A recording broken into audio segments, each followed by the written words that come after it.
I've been a life coach now for almost 22 years. Life coach, past personal trainer. I've helped many people lose hundreds and hundreds of pounds in my career. I'm off to do something else, but yeah, I'm still kind of doing that on the side for some extra funds, if you will. Uh, with that, and it's really a blessing to be in a position where you get a chance to encourage people to change their lives. Now, because getting in shape, losing weight, oftentimes requires a lifestyle change. So, again, I'm in a position to encourage people and tell them, you got this. Now, one thing I've had opportunity to share with people is one of the benefits and one of the things I really get off on being a personal trainer is the fact that I do get to encourage people. I get to use the words like, good job. Oh, that's amazing. You got this. You can do this. That was beautiful. You know, Many people don't get a chance to hear that in their life. A lot of people go their entire lives without hearing words like that. Our world isn't filled with people. I'm not trying to say I'm anything special, but the world just isn't filled with a lot of people who do that. Um, which brings me to my point. Why have I been able to do this in the past almost 22 years and encourage people in this way? And mind you, guys, it's also helped me, um, you know, have a platform, if you will, to tell people about the Lord. Yeah, I've ministered to many of my clients while training them in the gym or in their home or in a studio. Fear is what I want to talk about. I can attest by the grace of God that I'm able to be an encourager in this fashion because He has equipped me with a boldness, or shall I say, He has made me one who I wouldn't say is without fear, but to a huge extent, I am fearless. I believe God when He says, or when He exhorts us to do not fear or do not be afraid. God in His Word admonishes that over 700 times, whether it's by God the Father, by His Son, by an angel, by one of His apostles. They will oftentimes greet a person with those very words. Do not be afraid. Do not fear. Do not be dismayed. Do not be discouraged.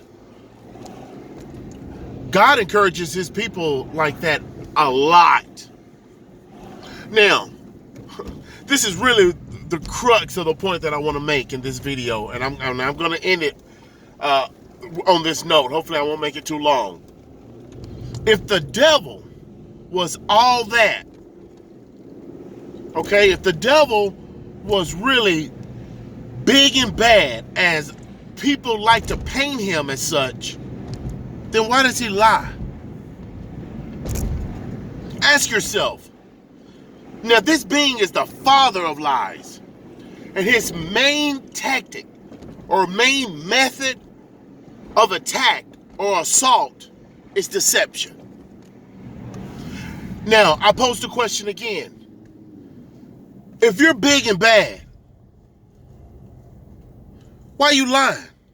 Guys, I've been to prison 3 times. I've been arrested many, many times. I've been in county jails in 3 different states. I've been around some hardcore dudes. I mean, some dudes that really don't care about nobody, not even themselves. So with that, they will...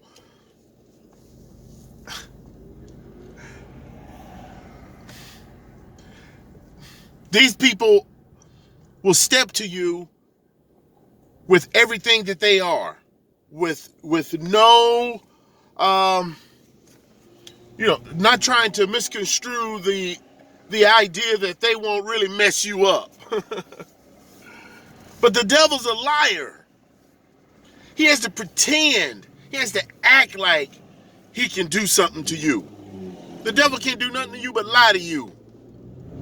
And you, if you're foolish enough, will be deceived.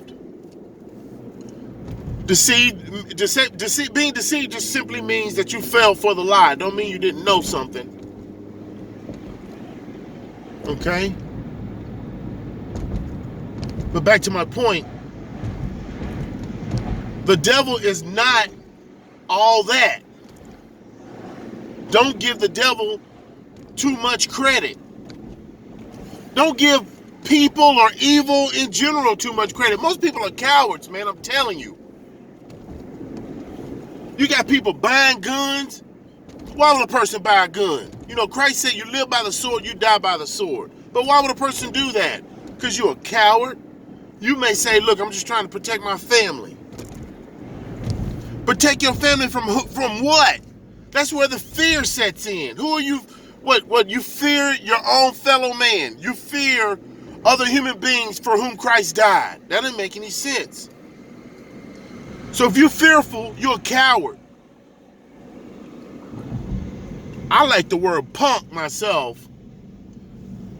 But the real punk is the devil, and that's what I'm trying to get you to understand. Fear. False evidence appearing real. There's nothing to fear but fear itself. All these cliches. And that's secularism type of phrases that I just pointed out. But again, God did not give his children a spirit of fear, but of power, love, and a sound mind. And I'll close with this. When you're fearful, you don't think straight. You don't think logically. You don't think rationally. Quit being afraid of nothing. And have all your confidence in the Lord Jesus. I'll talk to you guys next time.